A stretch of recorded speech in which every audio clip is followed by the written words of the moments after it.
திருச்சிற்றம்பலம்.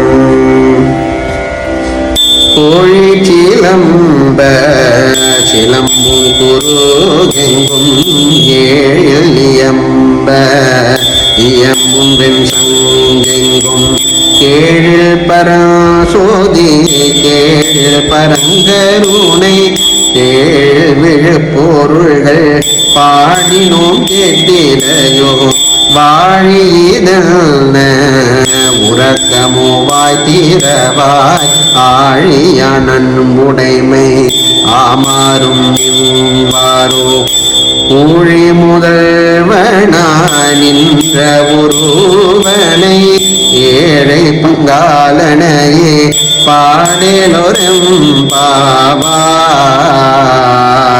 பாவாய் பாவாய் பாவாய்.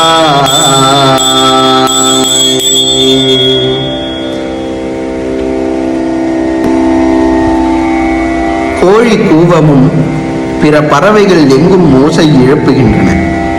திருப்பள்ளி எழுச்சியை உணர்த்த வெண் சங்குமானது எவ்விடத்தும் முழங்குகின்றது.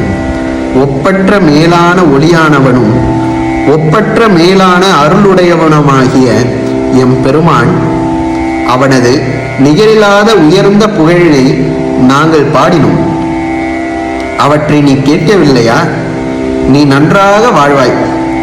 இது எத்தகைய தூக்கமோ தெரியவில்லை. வாய் திறக்க மாட்டேன் என்கிறாயே. திருப்பாட்கடலில் பள்ளி கொள்ளும் திருமால் நம் சிவனிடத்தில் பேரன்பு உடையவர் என சொல்லுகின்றன. அதற்கு காரணம் அவரும் உன்னை போல் பெருந்தூக்கம் தூங்குவதால் தானோ?